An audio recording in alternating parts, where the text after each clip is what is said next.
Hello everyone, मैं राजू एक बार फिर से स्वागत करता हूं आप सभी का हमारे यूट्यूब चैनल एजुकेशन पर्पस में।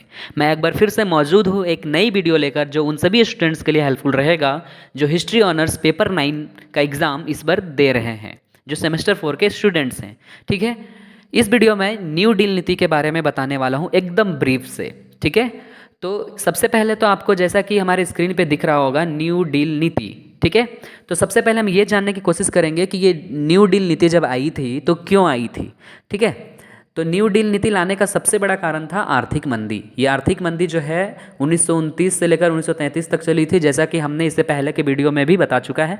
अगर आपने वो मेरा वीडियो नहीं देखा है तो डिस्क्रिप्शन बॉक्स में लिंक है, आप जाएँ और उसे जल्दी से चेकआउट करें। उसको पढ़ने के बाद यदि आप इसको समझते हैं तो और जल्दी जो है ये आपको समझ में आ जाएगी। ठीक है, तो देर न करते हुए हम ये समझते हैं कि जो आर्थिक मंदी थी वो लगभग कितने सालों तक यहाँ चली थी, 4 सालों तक यहाँ चली थी। ठीक है, और जिसके बहुत सारे दुष्प्रभाव थे। जैसे इसमें बहुत सारे एग्जाम्पल्स को मैंने पुट किया है, इसको जो है एक एक करके आप डील कर सकते हैं। ये जरूरी नहीं कि यहाँ पे न्यू डील नीति पूछा है तो आप जो है इसको डील नहीं कर सकते हैं, ऐसा कोई बात नहीं है। आप अपने आंसर को लॉन्ग करने के लिए इस सारे पॉइंट्स को डील कर सकते हैं। तो सबसे पहले आपको लिखना पड़ेगा कि आर्थिक मंदी जो थी 1929 से 1933 तक चली, जिसमें बहुत सारे ऐसे क्षेत्र थे, बहुत सारे ऐसे सेक्टर थे जिसके चपेट में आ गए। किसके चपेट में? आर्थिक मंदी की चपेट में। ठीक है, जो कब शुरू हुई थी? 1929 में शुरू हुई थी दोस्तों।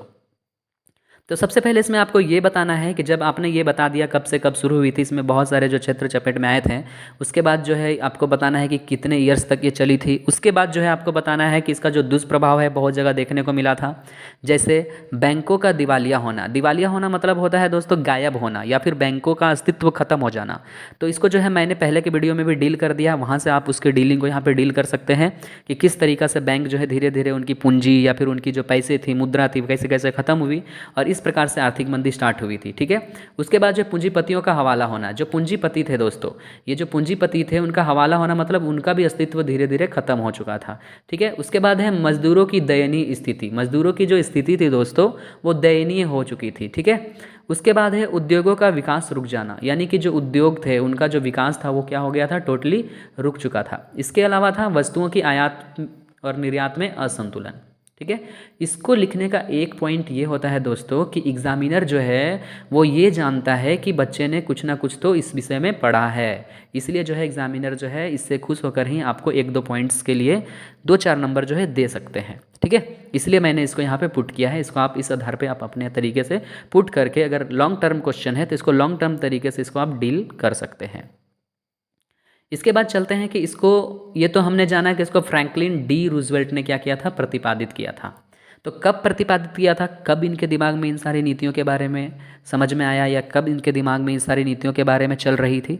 तो सबसे पहले ये समझना है कि जब राष्ट्रपति पद, इसको थोड़ा सा आप देख लेंगे, राष्ट्रपति पद जो था, फ्रैंकलिन डी रूजवेल्ट जब राष्ट्रपति पद के लिए जब ये लड़ रहे थे चुनाव, ठीक है, 1932 में, तभी जो है इन्होंने इस नीति की घोषणा कर दी थी। किस नीति की? न्यू डील नीति की। ठीक है, न्यू डील नीति लाने का जो सबसे बड़ा उद्देश्य था इनका वो क्या था?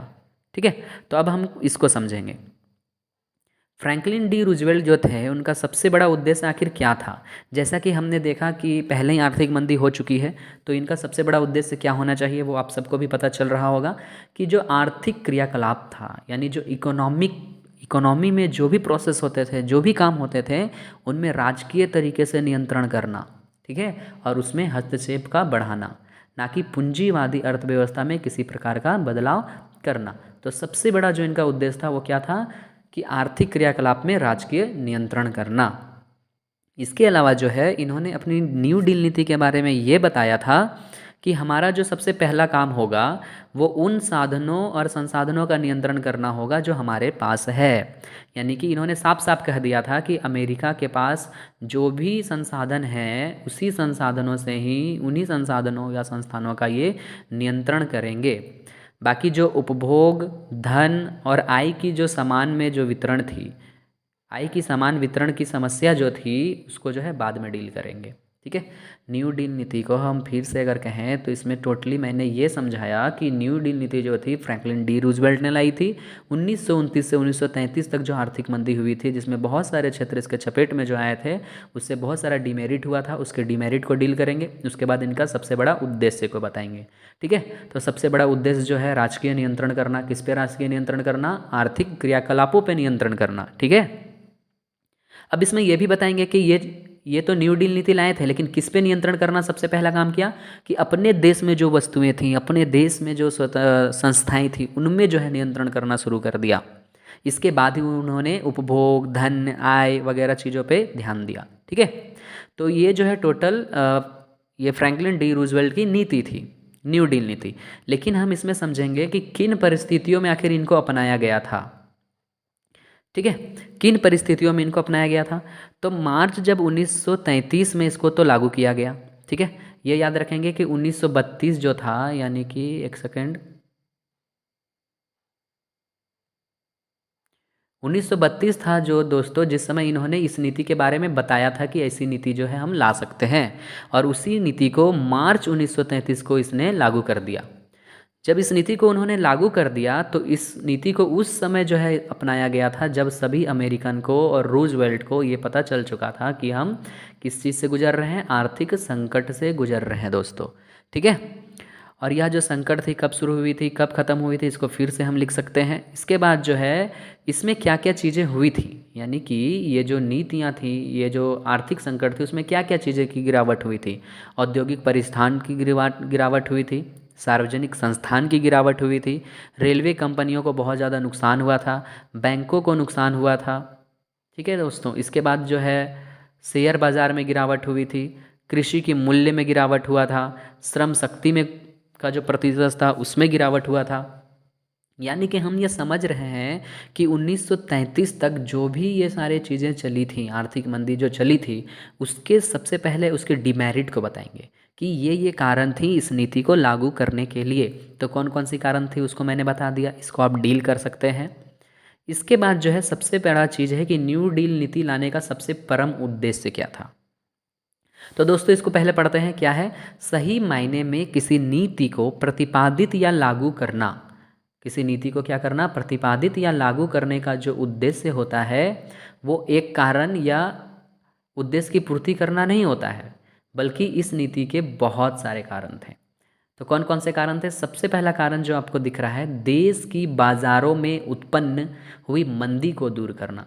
तो ये बार बार जो हम देख रहे हैं कि ये मंदी क्या है, तो इसको आप डील कर देंगे कि देश में आर्थिक मंदी हुई थी, उसको दूर करना चाहता था और अपनी स्थिति को मजबूत करना चाहता था, यहाँ के लोगों को आत्मनिर्भर बनाना चाहता था। इसलिए जो है उसने इस नीति को अपनाया था और इस नीति को यहाँ अमेरिकन के लिए प्रतिपादित किया था। दूसरा पॉइंट में हमको लिखना है बंद पड़े उद्योगों को फिर से चलाना और उनका विकास करना। देखिए दोस्तों, जो मंदी आई थी, आर्थिक मंदी आई थी, उससे जो बड़े बड़े उद्योग थे वो क्या हो चुके थे? बंद हो चुके थे। तो इनका जो उद्देश्य था इस डील नीति के आधार पे, वो चाहते थे कि इनका जो है फिर से विकास हो, हम इनको फिर से ओपन करेंगे, रीओपन करके इन उद्योगों को उच्च स्तर तक ले जाएंगे। ठीक है। तीसरा जो पॉइंट इसमें है वो है उत्पादन के लिए अच्छी योजना बनाना। देखिए दोस्तों, पहले क्या था कि जब आर्थिक मंदी क्यों हुई थी? आर्थिक मंदी हुई थी कि उत्पादन जो है तेज़ी से बढ़ा दिया गया, लेकिन उसकी कोई योजना नहीं थी कि मार्केट में हम किसको लाना है, कितनी मात्रा में लाना है। तो अब जो है उसी योजना को अच्छा बनाना इनका उद्देश्य था इस नीति के तहत, न्यू डील नीति के तहत। ठीक है। उसके बाद है आय का स्रोत बढ़ाना। यहाँ के मज़दूरों के लिए बहुत सारे काम देना और यहाँ के मज़दूरों को काम देकर जो है उनके आय का विकास करना, आय के स्रोत को बढ़ाना, यानी कि ये जो है रोजगार उत्पन्न करने जैसे कार्यों को पूरा करने के लिए इस नीति को ला रही थी। ठीक है, न्यू डील नीति को। इसके बाद है योग्य व्यक्तियों की गुणों की कद्र करना।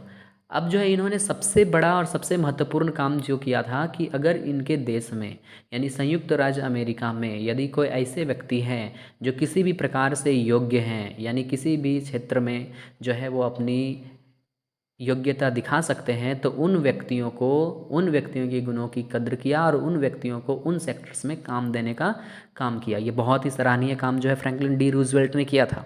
ठीक है। इसके बाद जो है सिविलियन कंजर्वेशन कॉर्प्स, इसको ध्यान दीजिएगा। सिविलियन कंजर्वेशन कॉर्प्स क्या था? सिविलियन कंजर्वेशन कॉर्प्स जो था एक संगठन था जो क्या करता था, यदि उनके क्षेत्र में, यदि उनके देश में किसी भी मजदूर के साथ, किसी भी लोगों के साथ किसी भी प्रकार की कोई समस्या होती थी तो उनका समाधान जो है ये संगठन किया करती थी। यानी कि यदि किसी भी मजदूरों की किसी भी प्रकार की समस्या होगी तो वो कौन सुविधा जो है इसको कौन सॉल्व करेगा? सिविलियन कंजर्वेशन कॉर्प्स सॉल्व करेगा। ठीक है।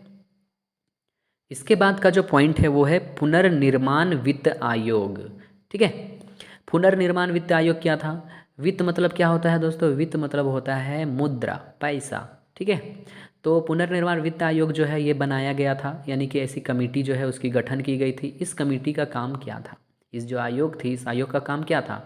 इस आयोग का काम था किसी भी कंपनी, उद्योग, बैंक, सड़क, ये सब जो बनाने की जो कंपनियां थीं उनको ज़रूरत पड़ने पर क्या देना? ऋण देना। ठीक है। इसको आप लॉन्ग टर्म तरीके से डील कर सकते हैं दोस्तों। ठीक है। उसके बाद जो है ये है सबसे लास्ट पॉइंट जो हमको बनाना है। क्या बनाना है? National recovery act. ठीक है। ये नेशनल रिकवरी एक्ट जो था, यानी राष्ट्र को रिकवर करने के लिए जो है इन्होंने कुछ एक्ट लाया था। उसको क्या पारित किया था? राष्ट्र में क्या रिकवरी करना था इनका? राष्ट्र में जो है व्यापक मजदूरी ख़त्म करना। सबसे बड़ी जो थी कि जो मजदूरी थी, आई मीन बेरोजगारी जो थी, ठीक है, इसके जगह में आप क्या लिखेंगे? बेरोजगारी जो थी उसको क्या करना है? ख़त्म करना था। इसीलिए जो है उन्होंने इस एक्ट को लाया था अपने राष्ट्र के सुधार के लिए। दूसरा था सरकार, पूंजीपति, व्यापारी, मजदूर के बीच, यानी जो सरकार थी, पूंजीपति थे, व्यापारी थी, मजदूर थी, पहले क्या थी? छिन्न भिन्न थी। इन लोगों में संतुलन नहीं था, तो इन लोगों के बीच एक घनिष्ठ संबंध स्थापित करना था। उसके बाद है आर्थिक सुरक्षा प्रदान करना। आर्थिक सुरक्षा प्रदान करना मतलब पैसों से रिलेटेड किसी भी प्रकार की अगर कोई दिक्कतें होती हैं तो इनको क्या करना था? आर्थिक सुरक्षा देना था। ठीक है। इसको थोड़ा सा हम जो है रैपिड फायर फोर्स में हम समझ लेते हैं कि ये जो है किस तरीके से हमने इसको समझा। सबसे पहले आपको डील करना है न्यू डील नीति क्या थी, तो न्यू डील नीति लाने के क्या उद्देश्य थे। ठीक है। उसके बाद आपको डील करना है कि क्यों लाया गया, कब जो है इनके दिमाग में ये सारी बातें आई, 1932 में आई। ठीक है। सबसे बड़ा उद्देश्य क्या था? आर्थिक क्रियाकलाप में राजकीय नियंत्रण करना था। ठीक है। उसके बाद जो आना है कि क्यों अपनाया गया, कब अपनाया गया, कैसी स्थिति में अपनाई गई, तो मार्च 1933 तक जो है इसको लागू कर दिया गया। और उस समय इससे पहले जो जो चीज़ें हुई थी उसको जो है हम इसमें लिख सकते हैं कि कौन कौन चीज़ों में गिरावट हुई थी। औद्योगिक प्रतिष्ठान, सार्वजनिक संस्थान, रेलवे कंपनी, बैंक, शेयर बाजार में गिरावट, कृषि की वस्तुओं के मूल्यों में गिरावट, श्रम शक्ति में कुछ गिरावट। ठीक है। उसके बाद जो इनके उद्देश्य को एक एक करके जो मैंने डील किया है उसको जो है आप अच्छे तरीके से डील कर लेंगे, शॉर्ट नोट्स बना लेंगे।